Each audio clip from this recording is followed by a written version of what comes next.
Hello everyone. In this video हम बेटा करेंगे एक चैप्टर क्लास 9th फिजिक्स में से, और उसका नाम है work and energy. Work means आपको पता ही है काम करना, और energy means energy to do work. तो एनर्जी हमें रिक्वायर्ड है वर्क करने के लिए। वर्क हम तभी कर पाएंगे जब हमारे पास एनर्जी होगी। तो इस चैप्टर में दो कॉन्सेप्ट बेसिकली पढ़ने हैं, what is work and what is energy. और इनको डिटेल में टाइप ऑफ वर्क्स पढ़ेंगे, हम टाइप्स ऑफ एनर्जी भी पढ़ेंगे। तो लेट्स स्टार्ट करते हैं हम स्टार्ट बेटा। देखो, सबसे पहले वर्क क्या है, वर्क कब होता है, पहले तो हम ये देखते हैं। Work is set to be done, work is set to be done when force is applied. जब हम फोर्स अप्लाई करें, ठीक है। जैसे अभी ये हॉर्स है, हॉर्स क्या कर रहा है, इसको पुल कर रहा है, इस कार्ट को, ये कार्ट है, ठीक है, इस गाड़ी को पुल कर रहा है, तो वो फोर्स अप्लाई कर रहा है। जब वो जो कार्ट है वो रेस्ट पे है, उसको मोशन में ला रहा है, तो उसने फोर्स पर लगाया। और फोर्स लगाने पे क्या होगा, अब force is applied on the body and motion is produced. और क्या हुआ, मोशन प्रोड्यूस होना चाहिए। Only then work is set to be done. ये दोनों कंडीशन होनी चाहिए, एक तो फोर्स भी अप्लाई होना चाहिए और साथ में बॉडी में मोशन भी आना चाहिए। Only then work is set to be done. अब क्वेश्चन है, what when is work is set to be done, you have to write this answer.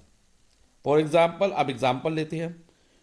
When a horse pull the cart, horse क्या कर रही है, cart को पुल कर रही है, पुल कर रहा है, sorry, it's a male, horse तो मेल होता है, तो पुल कर रहा है, तो कार्ट को पुल कर रहा है, स्टार्ट मूविंग। तो कार्ट क्या हो रही है, स्टार्ट मूव कर रही है, मूव करना शुरू करती है। तो इसका मतलब हॉर्स ने क्या किया, वर्क किया। It mean work is done by the horse. और किस पे काम किया, काम किसके ऊपर हुआ, कार्ट के ऊपर। ये कार्ट है, ठीक है, दिस इज अ कार्ट। वो कार्ट मोशन में आ गई तो ये वर्क डन हो गया। ओके, अब हम एक एग्जांपल लेते हैं। मान लो ये एक बॉडी है, बॉक्स है, उसकी इनिशियल पोजीशन ये है। ओके, अब हमने इस पर कुछ फोर्स अप्लाई किया, okay, and force is applied. तो जब हम फोर्स अप्लाई किया, इसको हमने पुश करा, फोर्स अप्लाई करा ना पुश करके, तो फोर्स लगाने पे क्या हुआ, इसमें मोशन आया। अभी बॉडी रेस्ट पे थी, ये मूव करके कुछ इधर मूव कर गई, उसकी अपनी फाइनल पोजीशन चेंज कर ली। यानी कि बॉडी ने कुछ डिस्टेंस कवर किया, डिस्टेंस एस कवर किया, इसके यहाँ से लेके यहाँ तक का एस। तो when ever force is applied and bodies become in motion, motion में आ जाती है बॉडी, तो वर्क डन होता है। तो इस केस में भी वर्क डन हुआ। तो एफ फॉर फोर्स है, कैपिटल एफ, और एस फॉर फिजिक्स में हम डिस्टेंस लेते हैं। तो उसने कुछ डिस्टेंस कवर किया, तो वो for when force is applied and some distance is covered by the body on which force is applied, जिस बॉडी पे हमने फोर्स लगाया वो कुछ डिस्टेंस कवर कर ले, तो हम कहेंगे जो फोर्स ने कुछ काम कर दिया, ठीक है। तो ये तो हो गया कब वर्क होता है। अब नो वर्क इज डन, कोई काम नहीं होगा, कब नहीं होगा, जब कोई मोशन ही ना हो बॉडी में, ठीक है। No motion in the body, चाहे आप जितना मर्जी फोर्स लगा लो, even if very large amount of force is applied. अब फॉर एग्जाम्पल, एक बॉय है, ये मैन है या बॉय कह लो, वो वॉल को पुश कर रहा है, तो क्या वो ये वॉल को हिला पाएगा, सीमेंटेड वॉल है, ब्रिक्स की बनी हुई मजबूत वॉल, तो वो नहीं हिला पाएगा, ठीक है। तो इसका मतलब he is doing no work, although, बावजूद इसके कि वो इतना जबरदस्त फोर्स लगा रहा है, मैक्सिमम फोर्स लगा रहा है, अपनी पूरी ताकत से लगा रहा है, try to push the wall with the maximum force, but the wall does not move, wall move नहीं करी। तो इस साइंस के अकॉर्डिंग इस बॉय ने कोई काम नहीं किया। No work is done by the boy on the wall, wall पर कोई काम नहीं करा उसने, ठीक है। ऑल दो उसने अपना पूरा फोर्स लगाया, हाँ उसने अपने ऊपर वर्क किया है, क्योंकि जब वो वॉल को पुश कर रहा है तो उसकी मसल्स जो है मूव कर रही हैं, तो इज वर्किंग ऑन हिमसेल्फ, अपने पे तो काम कर रहा है, क्योंकि उसने फोर्स लगाया, मस्कुलर फोर्स, और मस्कुलर फोर्स लगाया तो उसकी मसल्स, उसके हैंड, उसकी बॉडी सब मूव कर रही है, ठीक है, पूरी बॉडी मूव कर रही है। तो अपने ऊपर तो फोर्स लगा रहा है लेकिन वॉल के ऊपर वो फोर्स नहीं लगा रहा, तो वॉल के ऊपर से no work is done on the wall. Similarly अगर एक मैन है जो बस स्टॉप पे खड़ा है और उसके हाथ में क्या है, एक सूटकेस है, जैसे फॉर एग्जांपल इधर देखो बेटा, एक मैन है, उसके हाथ पे क्या, एक सूटकेस है, holding a suitcase, no work is done. हम यहाँ पर भी उसने कोई काम नहीं किया, क्यों नहीं किया, बिकॉज सूटकेस में कोई मोशन नहीं है, सूटकेस रेस्ट पे है। इवन दो पुल इसको पुल कर रहा है ऊपर की तरफ, फोर्स लगा रहा है, ठीक है, तो कोई मोशन नहीं है in the suitcase. So here also no work is done. Fine, अब हम आगे करते हैं बेटा। अब फोर्स लगाने के लिए हमें क्या जरूरत है, इन वर्क करने के लिए, फोर्स लगाने के लिए हमें किस चीज़ की जरूरत होती है, energy. Energy is required to do work. काम करने के लिए हमें एनर्जी चाहिए, एनर्जी नहीं होगी तो हम काम नहीं कर पाएंगे। और हमें एनर्जी कहाँ से मिलती है, हम जो खाना खाते हैं। अब मशीन भी वर्क करती है ना, जैसे कार का इंजन क्या करता है, कार को पुल करता है, आगे बढ़ाता है, ठीक है, तो उसको एनर्जी कहाँ से मिलती है, उसको फ्यूल से, फ्यूल यानी कि पेट्रोल वगैरह, आपके डीजल हो गया, सीएनजी होगी, उससे वो एनर्जी लेता है। तो एक हम एक कंक्लूजन ड्रॉ करते हैं इससे, वर्क डन जो होता है ना is always equal to energy consumed in applying the force on the body to produce motion in it. इसका मतलब ये है बेटा, जो वर्क डन है ना, वर्क डन किसके इक्वल होता है, एनर्जी कंज्यूम के इक्वल। जितनी एनर्जी कंज्यूम्ड हुई इन applying the force, force apply करने पे, जिससे बॉडी जो है मोशन में आ गई, ठीक है, एनर्जी कंज्यूम के। मान लो अगर एनर्जी 10 जूल की एनर्जी कंज्यूम करी तो वर्क डन भी क्या होगा, 10 जूल होगा। जैसे एनर्जी की यूनिट जूल है तो ऐसा यूनिट ऑफ वर्क डन भी क्या है, ऐसा unit of work done is also joule. Okay, ये आपको माइंड में रखना है। अब हम आगे करते हैं बेटा। वर्क डन जो है ना साइंटिफिकली किस पे डिपेंड करता है, work done by applied force, जो फोर्स वर्क डन करेगा, force depend on two factors, दो फैक्टर पे डिपेंड करता है। एक तो मैग्नीट्यूड ऑफ द फोर्स यानी कि क्वांटिटी ऑफ फोर्स, कितना न्यूटन फोर्स लगा, 2 न्यूटन, आपको पता है फोर्स को हम न्यूटन में ही मेजर करते हैं, 2 न्यूटन मान लो। और distance cover by the body in the direction of force, जिस डायरेक्शन में फोर्स लगाया तो उस डायरेक्शन में बॉडी मूव कर गई, तो वर्क डन होगा। और वर्क डन उस केस में पॉजिटिव रहेगा, क्योंकि डायरेक्शन ऑफ द फोर्स पे हम, डायरेक्शन ऑफ द मोशन में हम फोर्स लगा रहे हैं, ठीक है, या ये कहो कि मोशन जो है डायरेक्शन ऑफ फोर्स पे लग रहा है। तो मान लो डिस्टेंस उसने कुछ 3 मीटर मूव कर लिया, तो कंडीशन क्या है, तो ये हमेशा याद रखना है बेटा, जनरली क्वेश्चन आता है 1 या 2 मार्क्स का। What are the factors on which force applied depend, तो magnitude of the force applied on the body, magnitude means उसकी वैल्यू फोर्स की, और distance cover by the body, और distance covered by the body on applying the force, force apply करने पे जो distance cover किया। चलो हम आगे करते हैं बेटा। सो वर्क डन को हम मैथमेटिकली या साइंटिफिकली कैसे डिफाइन कर सकते हैं, तो हम देखते हैं। So work done in moving a body, जो हम वर्क डन कर रहे हैं एक बॉडी को मूव करने के लिए, can be defined as the product of, product means multiplication, product का मतलब क्या होता है, multiplication, product of force applied, जो हमने फोर्स अप्लाइड किया ऑन द बॉडी, मान लो 5 न्यूटन 6 न्यूटन कितना भी किया, and distance it covered in the direction of force, और सेम डायरेक्शन में उसने जो डिस्टेंस कवर किया बॉडी ने, ठीक है, तो उसे हम वर्क डन कहेंगे। वर्क डन क्या हुआ, product of force applied, force applied on the body को किससे मल्टीप्लाई करना है, distance covered by the body in the direction of force. तो मैथमेटिकली या साइंटिफिकली हम वर्क को किसके इक्वल लिखेंगे, work is equal to force applied multiply by distance, force applied multiply by distance. तो शॉर्ट में लिखें तो कैपिटल डब्ल्यू वर्क के लिए यूज होगा, फोर्स के लिए हम कैपिटल एफ यूज करेंगे, और डिस्टेंस के लिए हम एस यूज करेंगे। और एक नोट डाल लो बेटा अपनी कॉपी में, डिस्टेंस को हम कई जगह डिस्प्लेसमेंट से भी रिप्लेस कर सकते हैं। जब हम क्वेश्चन करेंगे, न्यूमेरिकल करेंगे, तो डिस्टेंस की जगह वर्ड डिस्प्लेसमेंट भी यूज हो सकता है। अब फॉर एग्जाम्पल एक एग्जाम्पल लेते हैं, एक ये नोटबुक रखी है, नोटबुक कह लो या बुक रखी टेबल के ऊपर, some force is applied on it, कुछ फोर्स लगाया हमने, पुश किया इसको, तो ये नोटबुक यहाँ मूव कर गई, उसने कुछ डिस्टेंस कवर किया। मान लो फोर्स लगाया हमने 2 न्यूटन का और डिस्टेंस कवर करा इस बुक ने 0.5 मीटर, ठीक है। तो वर्क डन कितना हुआ ऑन अप्लाइंग द फोर्स, हमने कितना काम किया फोर्स अप्लाई करके। तो formula F capital F into small S, capital F means force applied which is 2 newton multiply by displacement या distance cover which is 0.5 metre. तो अब इसको 2 इंटू 0.5 करेंगे तो बेटा 1 आंसर आएगा। 1 जूल वर्क डन की, जूल ऐसा unit of work is joule, work done is joule.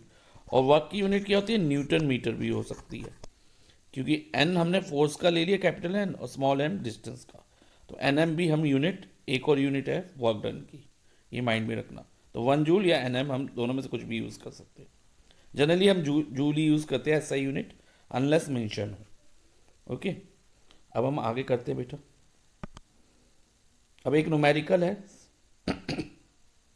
Question है how much work is done by a force of 10 newton. Force कितना दिया है, 10 न्यूटन।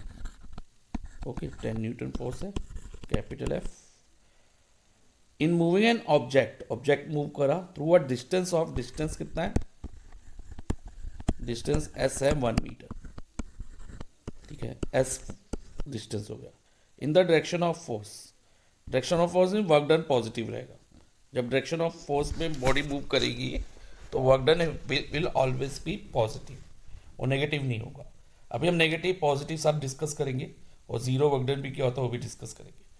अभी हम जो न्यूमेरिकल है ये पॉजिटिव वर्क डन पे है। अब वर्क डन का फॉर्मूला क्या है बेटा, work done is equal to force multiply by displacement और डिस्टेंस। अब फोर्स कितना है बेटा 10 न्यूटन और डिस्प्लेसमेंट कितना है 1, तो 10 multiply by 1, any number multiply by 1 is same number, तो 10 आ जाएगा। 10 joule of work is done. तो ये सैंपल न्यूमेरिकल हमने किया। अभी बेटा हम एक सेपरेट वीडियो में बहुत सारे इसके काफ़ी सारे न्यूमेरिकल्स करेंगे पूरे चैप्टर पे based, but for mean while हमने एक सैंपल प्रॉब्लम करी है, सैंपल न्यूमेरिकल करा है based on calculation of force. Now next क्या है बेटा, देखिए what is 1 joule of work. 1 joule of work किसे कहते हैं, 1 joule is the amount of work done. 1 joule किसे कहते हैं, अमाउंट ऑफ वर्क।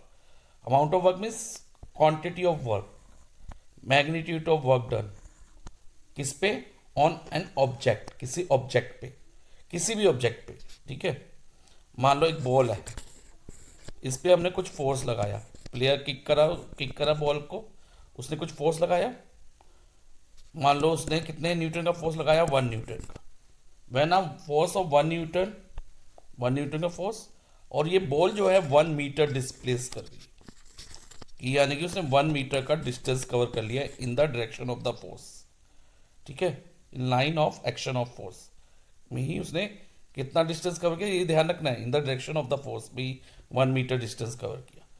तो अब वर्क डन क्या होगा इधर, देखो तो बेटा, फोर्स 1 न्यूटन है, डिस्टेंस एस भी 1 मीटर है, तो फॉर्मूला क्या है हमारा फोर्स का, force is equal to, sorry work done का फॉर्मूला क्या है, work done is equal to force multiply by S, W is equal to F multiply S.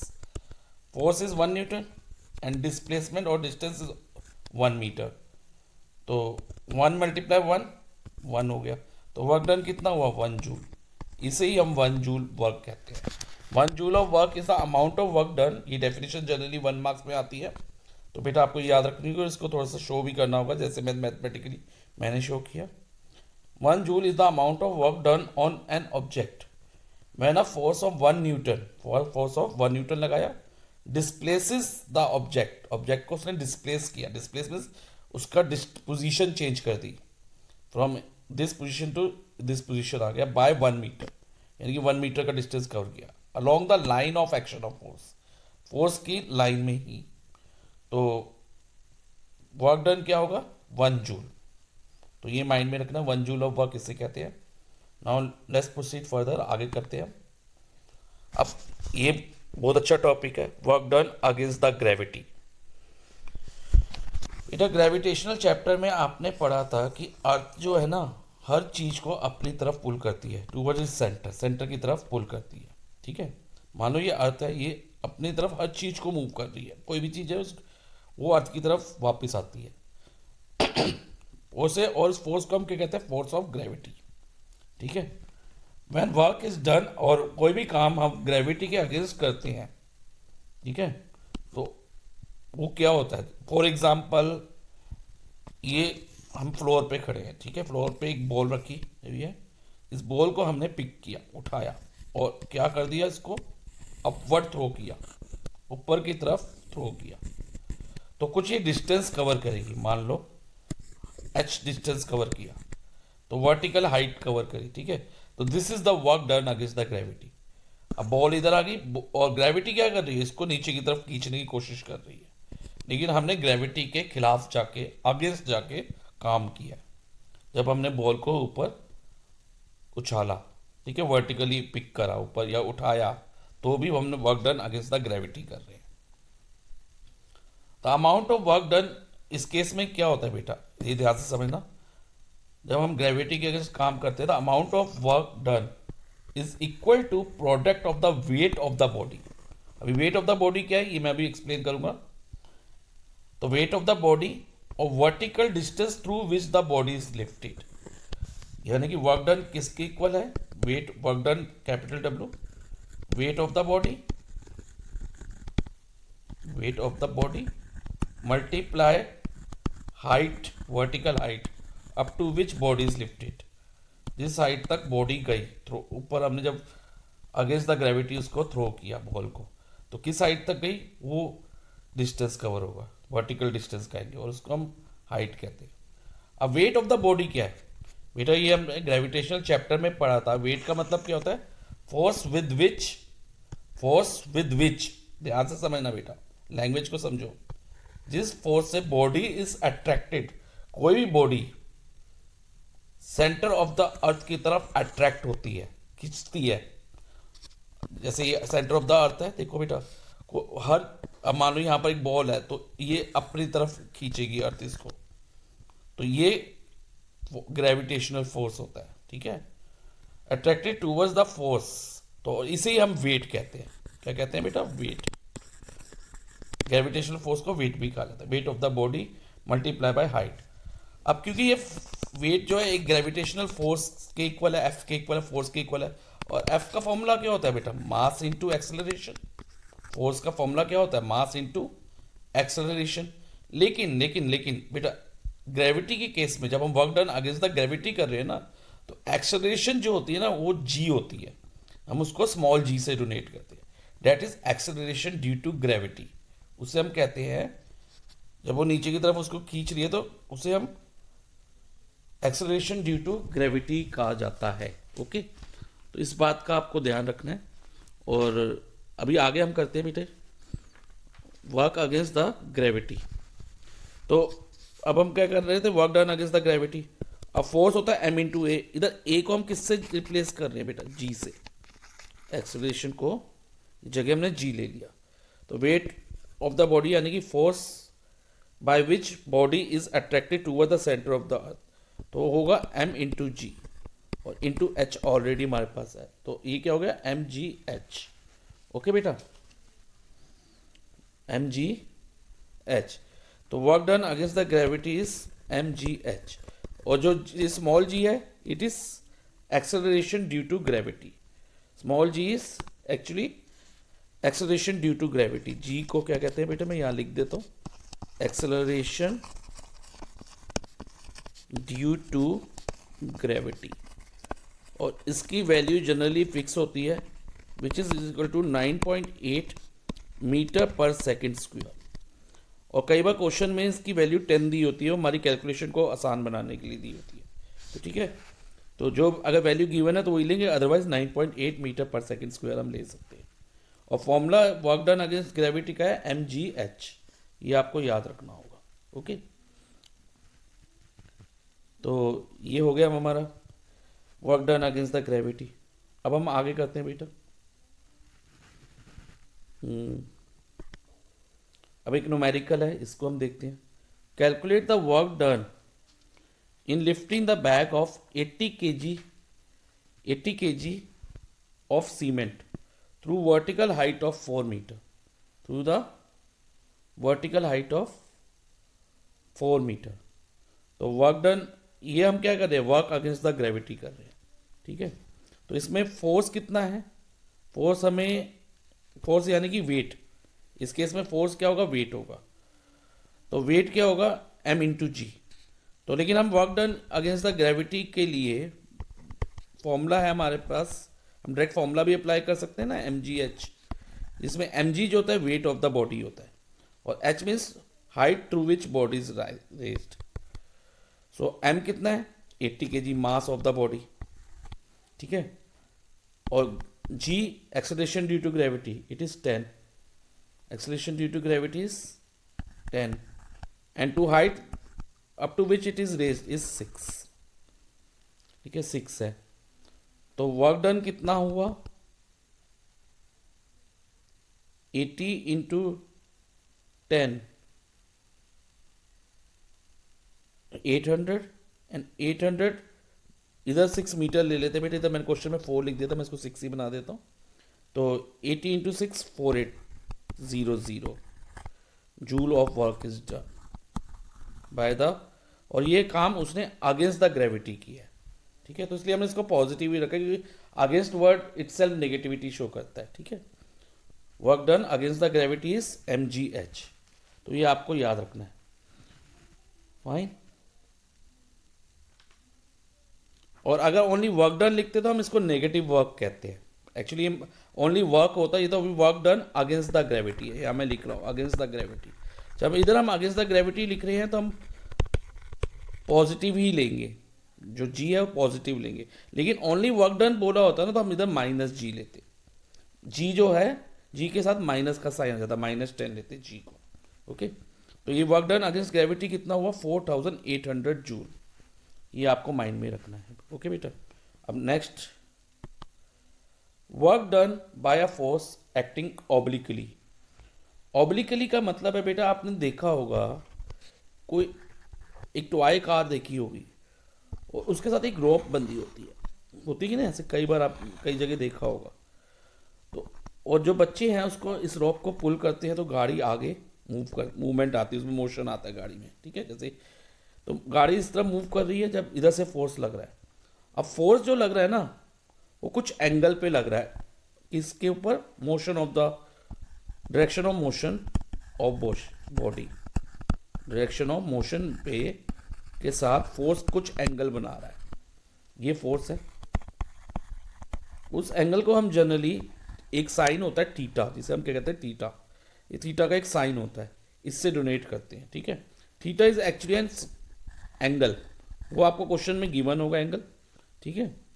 तो वर्क डन इस केस में क्या होगा, इसमें वर्क डन के लिए बेटा पुराना फॉर्मूला जो हमने अभी फॉर्मूला किया है वर्क डन का, क्या किया है, फोर्स, क्या फॉर्मूला किया था, देखिए वर्क डन का फॉर्मूला था force into displacement, for F into S, यही फॉर्मूला किया ना। ये फॉर्मूला यहाँ एप्लीकेबल नहीं होगा, तो इस केस में एक अलग स्पेशल फॉर्मूला है फोर्स का, when work done, sorry work का एक अलग फॉर्मूला है, work done is equal to F for force into cos theta multiply by S, okay. और ये कॉस थीटा क्या है, ये आपके लिए बेटा नई टर्म है। Cos theta is actually a trigonometric ratio है, टोटल 6 ट्रिग्नोमेट्रिक रेशियो होते हैं, sine theta, cos theta, tan theta, cosec theta, sec theta और कॉट थीटा।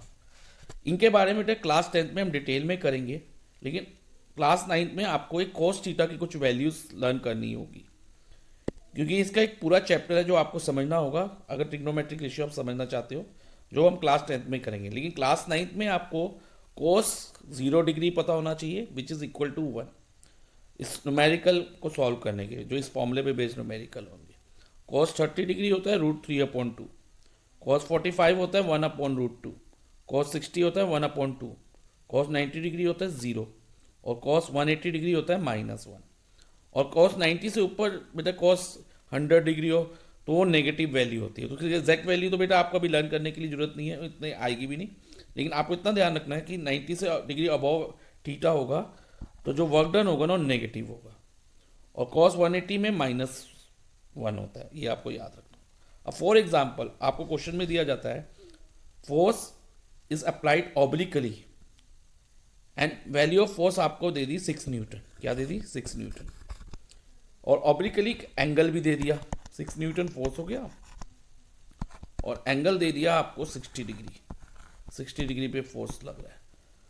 और डिस्प्लेसमेंट यानी कि मोशन, जो डिस्टेंस कितना मूव किया बॉडी ने डायरेक्शन ऑफ द मोशन में, से 10 मीटर, ठीक है, 10 मीटर कवर किया, 6 न्यूटन फोर्स लगाया, तो 6 न्यूटन कॉस थीटा की, अब कॉस इधर कितना हो जाएगा, थीटा की जगह 60 ले लेंगे, कॉस 60 डिग्री, और डिस्प्लेसमेंट यानी कि एस कितना है, 10 है। ओके, अब 6 न्यूटन तो ऐसे ही, 6 को हम ऐसे ही लिख देते हैं। अब कॉस 60 आप इधर से बेटा जो वैल्यू आप लर्न करोगे, कॉस 60 की वैल्यू क्या होगी, 1/2। ये आपको वैल्यूज लर्न करनी है बेटा। क्लास 10 में इसकी इनकी एक्सप्लेनेशन भी होगी, वैल्यू कैसे आई है, लेकिन क्लास 9th के लिए बेटा आपको इसको लर्न ही करना होगा अभी के लिए। और यहाँ पर 10 आ जाएगा। अब देखो इसको कट करते हैं हम, यहाँ 3 हो गया, 6 डिवाइडेड बाई 2 3, 3 मल्टीप्लाई बाई 10 30, तो 30 joule of work is done here, 30 joule work done किया जब फोर्स हमने लगाया which make an angle of 60 degree with direction of motion. Okay, तो ये आपको माइंड में रखना 60 डिग्री पे। अब हम आगे कर चलते हैं बेटा। अब work done when the force acts at right angle to the direction of motion. Work done जब फोर्स जो है राइट एंगल पे लगता है to the direction of motion, तो राइट एंगल पे जो फोर्स लगेगा वो कैसे लगेगा ये मैं आपको बताता हूँ। इसका परफेक्ट एग्जाम्पल है यूनिफॉर्म सर्कुलर मोशन। जो अर्थ है ना बेटा, अर्थ के अराउंड मून मूव करता है, ये मून हो गया, अर्थ के अराउंड मूव करता है ना, वो किस फोर्स के कारण मूव कर रहा है, it is according to the central force. Central, इस फोर्स को हम क्या कहते हैं, सेंट्रल पीटल फोर्स। तो ये इस तरह से मूव कर रहा है मून सर्कुलर अर्थ के अराउंड, और ये central petal force is actually a gravitational force. ठीक है, अब मान लो मून अभी यहाँ पर है तो उसकी डायरेक्शन कहाँ होगी, कुछ इस तरफ। अब मान लो मून मूव करके यहाँ आ गया तो अब इसकी डायरेक्शन कहाँ होगी, कुछ इस तरफ। अब मून यहाँ मूव करके यहाँ आ गया तो डायरेक्शन कहाँ होगी इसकी, समवेयर हियर। ये रेडियस, ये सर्कुलर पाथ का रेडियस है, ये आर रेडियस हो गया, ये भी रेडियस हो गया, ये भी रेडियस हो गया। जो बेटा ये डायरेक्शन की लाइन है ना, या रे कह लो या लाइन कह लो या लाइन सेगमेंट कह लो इसको, तो ये जो है tangent to this circular path है। क्या कहते हैं इसे हम, टेंजेंट। टेंजेंट जो है एक ज्योमेट्री का टॉपिक है, सर्कल चैप्टर में क्लास 10th में आपको पढ़ाया जाएगा। टेंजेंट इज अ लाइन और अ रे और a line segment which touches the circle eight one point only, एक पॉइंट पे टच करती है। तो देखो ये जो डायरेक्शनल वाली लाइंस है, मून की जो डायरेक्शन वाली लाइंस है वो रेडियस को, सर्कल को एक पॉइंट पे टच कर रही है हर जगह, सिंगल पॉइंट पे, तो ये टेंजेंट हो गई। और टेंजेंट और रेडियस से रिगार्डिंग एक प्रॉपर्टी होती है, tangent of a circle is perpendicular to the radius. यही कह लो कि रेडियस जो है टेंजेंट के परपेंडिकुलर होता है, radius is perpendicular to tangent. जो ये रेडियस है सेंटर ऑफ द अर्थ से जो यहाँ से जा रहा है, ये रेडियस ऑफ सर्कुलर पाथ का रेडियस है, ठीक है, और ये परपेंडिकुलर है to the direction of motion of the moon. तो ठीक है, यही कहा ना, when the force act at right angle, तो ये राइट एंगल हो गया 90 डिग्री, और direction of the motion of the moon में है। तो वर्क डन इस केस में क्या रहेगा, देखते हैं। वर्क डन का फॉर्मूला क्या है, force F for force cos theta multiply by S. Okay, अब फोर्स कितना है, देखो फोर्स कितना है बेटा, फोर्स को हम एफ ही रहने देते हैं। अब कॉस थीटा यानी कि cos 90 degree, cos 90 degree, theta की जगह हमने 90 ले लिया क्योंकि 90 डिग्री पे फोर्स लग रहा है। और एस यानी कि डिस्प्लेसमेंट, इसको हम ऐसे ही रहने देते हैं। एफ, अब cos 90 डिग्री कितना होता है, टेबल से देखो बेटा, it is cos 90 is equal to 0। 0 होता है ना, यस सर 0 होता है। तो इधर हम cos 90 डिग्री की जगह 0 डाल देंगे into S. F into 0 into S, 0 multiply by any number is 0 only. तो वर्क डन कितना हुआ इस केस में, 0 जूल, यानी कि no work is done by earth, 0 work हुआ। ठीक है, तो 0 वर्क, इसी हम 0 वर्क भी कहते हैं। Okay fine.